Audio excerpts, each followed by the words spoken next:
Lalu keterangan itu dari mana? Keterangan itu yang menyebutkan itu tadi ada fidyah yang berlipat itu keterangannya dari kitab Syekh Jalaluddin Al-Mahali. Ini menerangkan begini.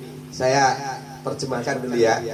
Gak usah Arabnya. Orang yang mengakhirkan qada Ramadan padahal ia mempunyai kesempatan, sekira ia mukim dan sehat hingga masuk Ramadan yang lain, maka selain qada ia wajib membayar 1 mud makanan setiap hari puasa yang ia tinggalkan. Dan orang tersebut berdosa seperti yang disebutkan Al-Imam Nawawi dalam Syarah Muhadzab. Di dalam kitab tersebut beliau menyebut bahwa 1 mud makanan diwajibkan dengan masuknya bulan Ramadan. Adapun orang yang tidak imkan mengkodok, semisal ia senantiasa bepergian atau sakit hingga masuk Ramadan berikutnya, maka tidak ada kewajiban fidyah baginya dengan keterlambatan mengkodok. Sebab mengakhirkan puasa ada disebabkan udzur baginya adalah boleh, maka mengakhirkan kodok tentu lebih boleh. Ini catatannya kalau orangnya itu tidak sehat. Kalau orang yang tidak sehat boleh kodoknya itu rodok dinding, tapi nek wong sehat maka harus segera, harus secepatnya. Ini mengakhirkan kodok itu setelah nabrak puasa atau menjelang puasa berikutnya.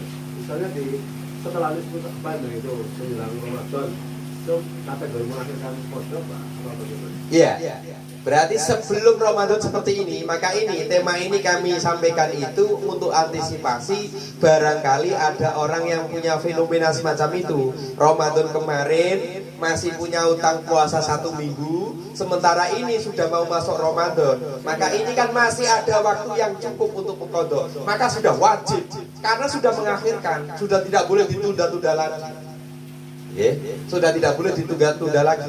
Kalau ditunda-tunda lagi maka ketemu nanti kok sampai Syawal lagi belum masih punya utang, dia di samping wajib qadha juga wajib bayar fidyah. Fidyah double sisa. Ini pendapat yang pertama. Yang nomor 2 yaitu pendapat yang mengatakan menurut pendapat Al-Ashah 1 mud menjadi berlipat ganda dengan berlipatnya beberapa tahun. Menurut pendapat kedua tidak menjadi berlipat ganda. Nah ini yang nomor 2 tetap tidak berlipat ganda. Kalian pendapat pertama tambah tahun belum kodok semakin berlipat, ekstrim itu. Tapi kalau ini pendapat yang kedua tidak, ya 1 hari puasa tetap 1 mud. Nah ini yang lebih humanis bagi kita semua jika ada kasus-kasus yang semacam itu. Enteng ya, bisa dipahami ya. Untuk sebagai wawasan ini bisa dipahami ya. Nah nanti malah harapannya panjenengan menceritakan ke masyarakatnya. Bisa saya kirim lagi tulisan saya. Nanti bisa disampaikan dalam pengajian, dalam kajian apa. Karena hal ini menjadi penting. Cukup saya yang berlelah-lelah mencari makhot, belajar, mempelajari sampai nulis ini. Sampai nanti ganjaran saya yang mestinya lebih banyak. Ulangnya bawa pastinya lebih banyak ini ketimbang. Marah banget marah. Tugas saya zakatnya ilmu itu harus menyampaikan. Apanya? Apa? 1 ya. Tadi orang yang supir tadi itu belum kok. Profesi supir itu kayak apapun di bulan Ramadan atau setelah Ramadan tidak ada kesempatan untuk puasa. Ya. Terus? Ya maka Allah memberi rukhsah yang keringanan. Mungkin di saat libur saja dia akan bayar. Ini kalau memang itu jadi tuntunan, wah supir bahaya ini. Tidak pernah puasa ya, Kiai? Iya. Tidak. Kan begini. Iya, ya betul. Kita carikan solusi terkait dengan sopir itu. Ya, kita carikan solusi. Kalau pensiun baru kodok. Enggak begitu. Tidak begitu, Kang. Kalau tadi begini, kalau punya kodok dan tidak punya kesempatan, dalam mengkodoknya itu boleh diakhirkan, Kang. Itu solusi. Itu ya, paham kan? Libur berapa hari ya? Ya artinya tidak harus. Contoh kalau orang yang punya kodok Ramadan, dia ini sehat, ada kesempatan, maka ketika Syawal dia langsung wajib mengkodok. Begitu loh. Beda halnya supir. Maka carilah, karena supir ini kan ya di sela-sela istirahatnya. Begitu Kang. Jadi ini lebih solutif. Itu enggak langsung sawal enggak. Gitu ya. Pas libur. Yang kedua kaul kodim. Yang mana? Kaul kodim itu orang sakit orang tuanya sampai meninggal. Saya lebih condong kepada kaul jadid kan. Kalau jadid malah lebih berat kok. Kaul jadid itu kan hanya bayar fidyah. Ya. Kalau kaul kodim ya fidyah, yang puas, yang kodok. Yang mengkodokkan adalah ahli waris. Ahli waris. Ini saya juga agak kurang sampai lagi nyupir atau bayi. Saya harus nebusi puasanya orang tua gitu. Oh betul ya. Ya kalau kodim kan memang awal ya Kang. Nah ini kan begini. Sapi yai kodim ini juga saya nggak cocok. Begini Kang. Orang modernis saya nggak cocok. Kaul kodim itu berjumlah 17. Itu merevisi kaulnya Imam Syafi'i ketika beliau masih di Madinah. Maka ketika beliau pindah ke Mesir, beliau merevisi kaulnya menjadi kaul jadid. Jadi pendapat kaul kodim itu direvisi lagi. Itu loh, karena ya mungkin kasusnya kayak jenengan itu nggak terima itu, sudah bayar fidyah, dia juga ngondo, iya, oh pelaku ya itu, ya berarti sampean mengikuti kaul jadid, ya itu solusi. Saya pelakunya ulamanya. Sangar ya dah. Ya berarti gunakan kaul jadid ya. Lebih mengedepankan akal. Iya sih, memang gitu. Oke, bisa kita lanjutkan sekarang. Alokasi fidyah, alokasi fidyah. Fidyah wajib diberikan kepada fakir atau miskin. Tidak diperbolehkan untuk golongan mustahil zakat selain fakir dan miskin. Fidyah ini harus diberikan kepada fakir miskin. Tidak boleh mustahil lainnya dalam hal zakat. Bos, Bu Nyai Lutfi fakir. Yang membagi. Saya ulangi dulu. Nanti ini ya. Fidyah wajib diberikan kepada fakir atau miskin. Tidak diperbolehkan untuk golongan mustahik zakat yang lain, terlebih kepada orang kaya. Alokasi fidyah berbeda dengan zakat. Karena nas Al-Quran dalam konteks fidyah hanya menyebut miskin. Fa fidyatun ta'amu miskin. Bukan berlaku untuk mustahik yang zakat yang lainnya. Ya ini. Sedangkan fakir dianalogikan dengan miskin dengan pola kias aulawi atau kias yang paling utama, sebab kondisi fakir lebih parah daripada miskin. Lebih parah dari goreng, pisau tangan kerjanya orang sama nggak masuk. Yo enggak toh. Yo.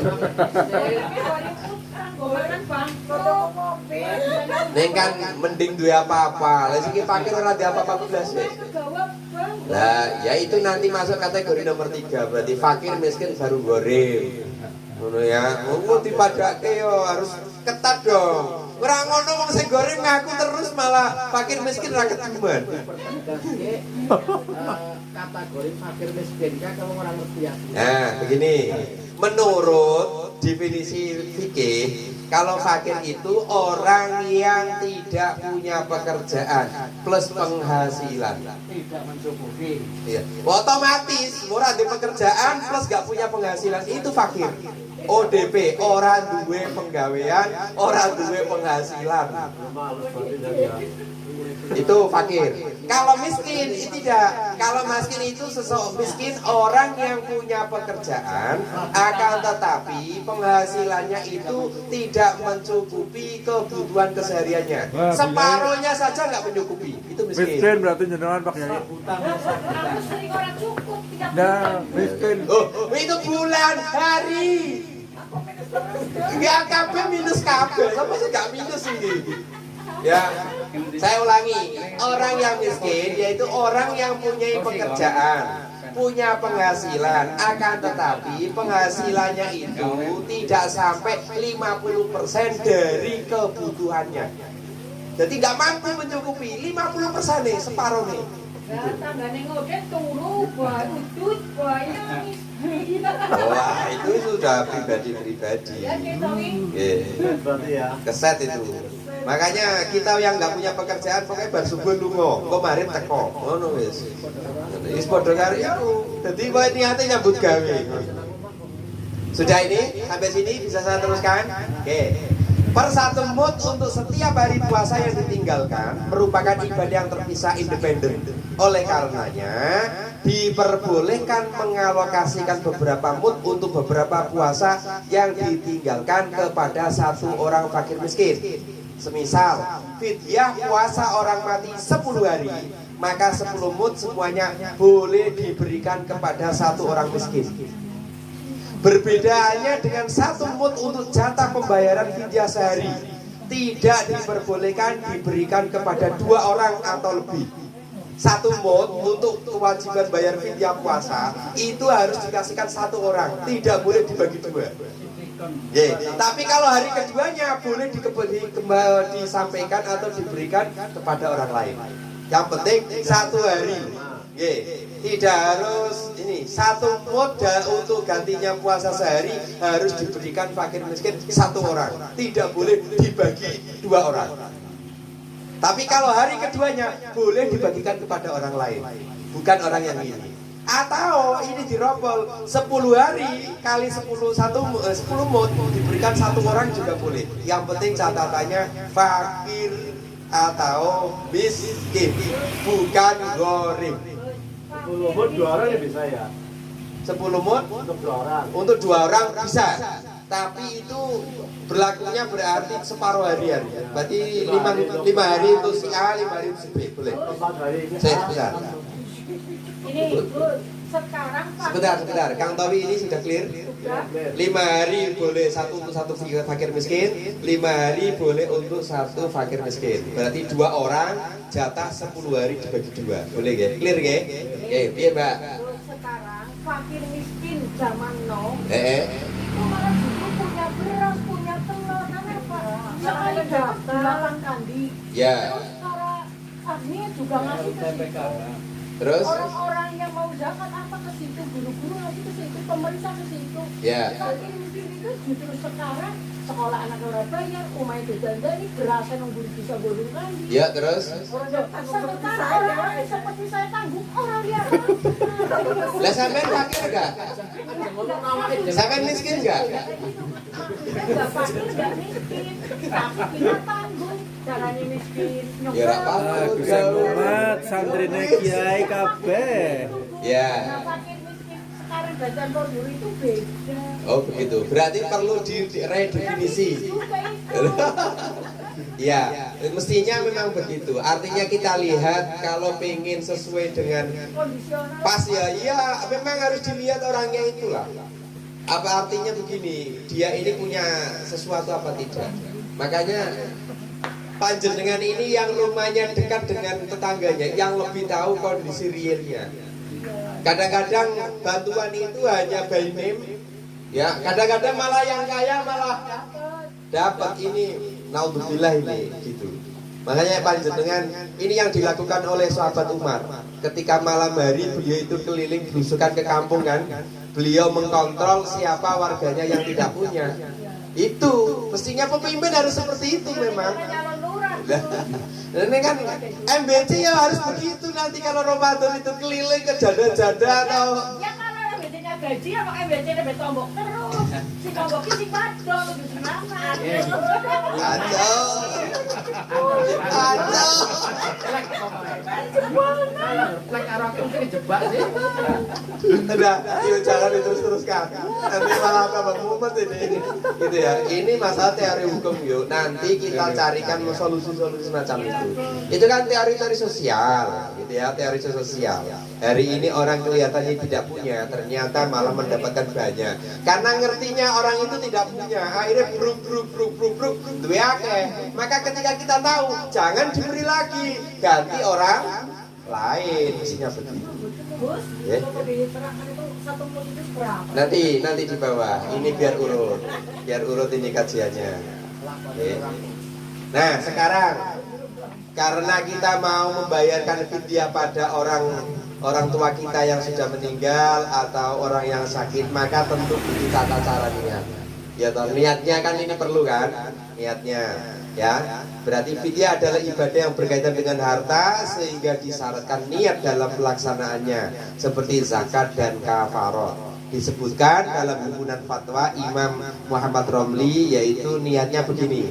Ya, ini berikut contoh-contoh cara niat dalam penunaian fidyah. Contoh niat fidyah puasa bagi orang sakit keras dan orang tua renta. Orang yang sakit keras dan orang tua renta. Itu niatnya, nawaitu an ukhrija hadhil fidyata li iftari shaumi ramadhana fardhan lillahi ta'ala.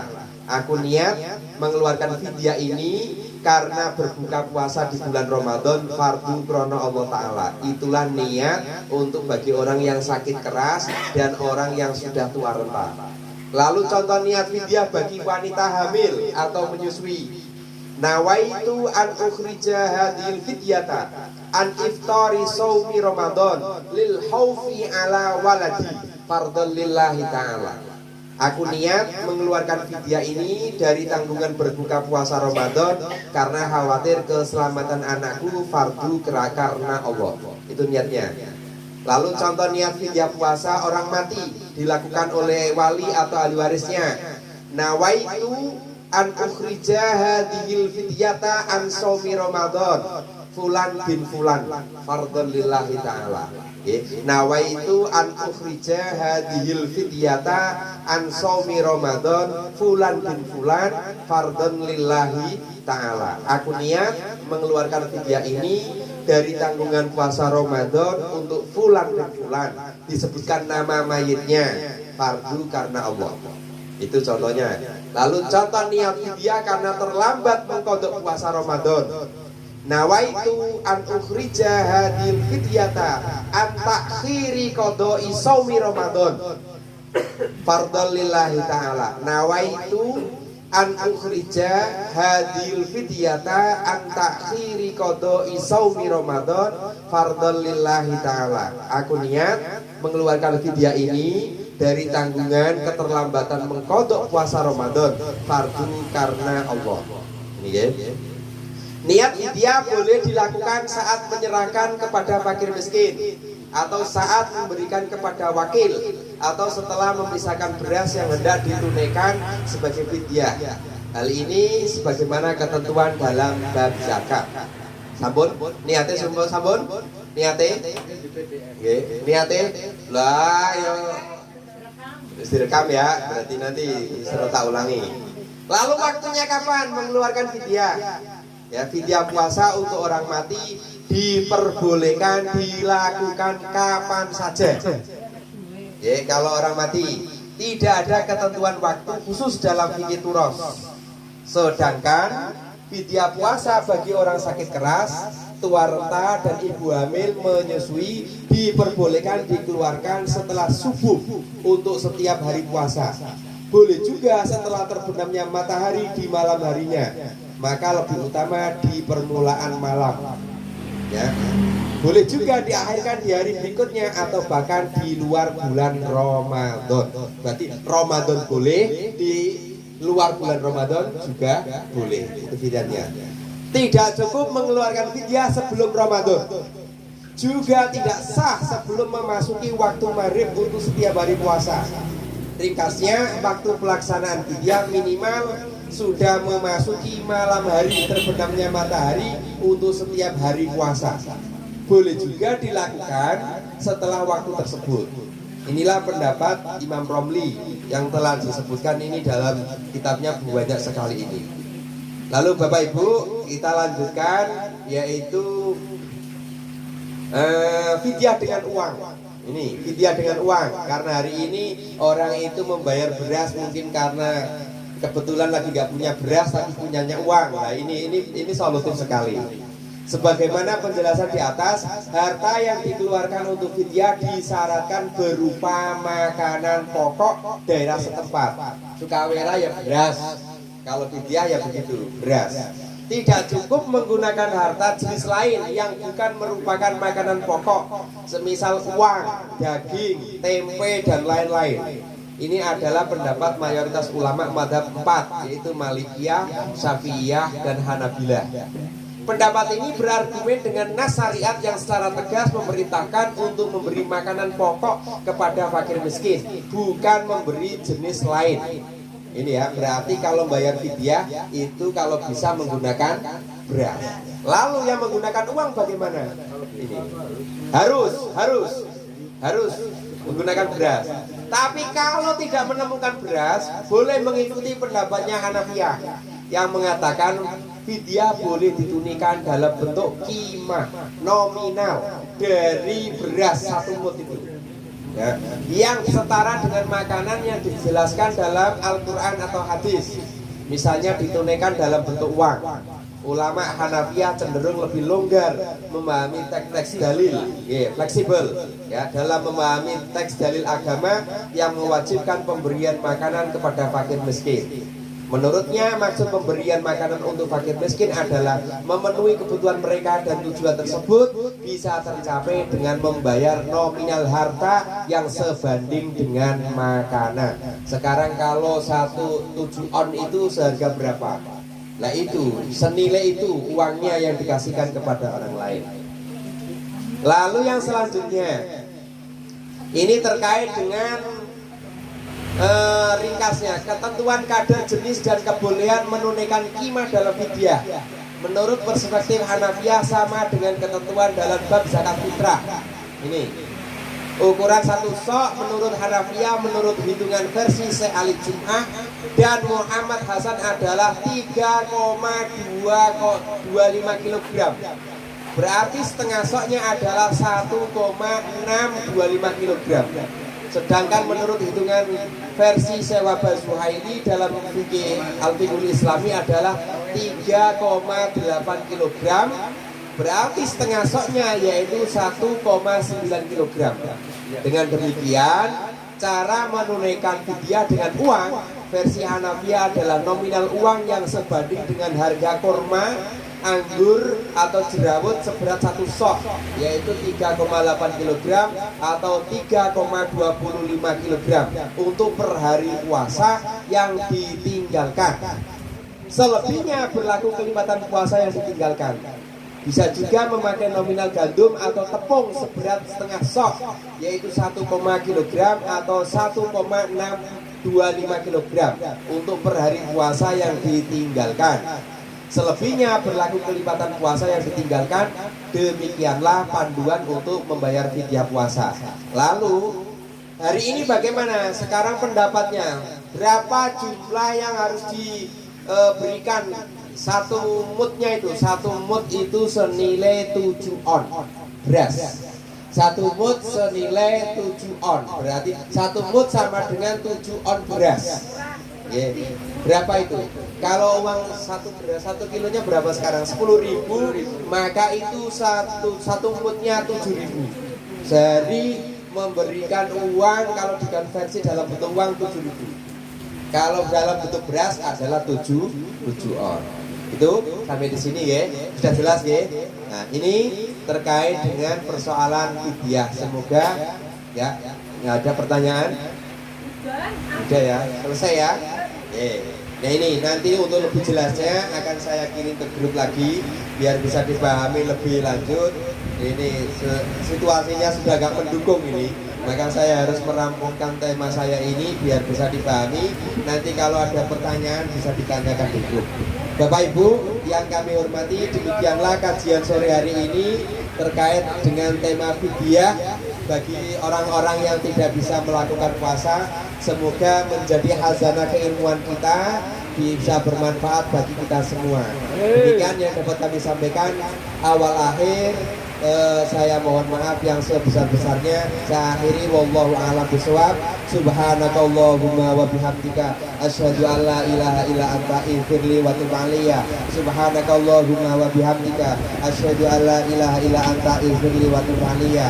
Subhanakallahumma wa bihamdika asyhadu an la ilaha illa anta ighfirli wa tub alayya. Wassalamualaikum warahmatullahi wabarakatuh.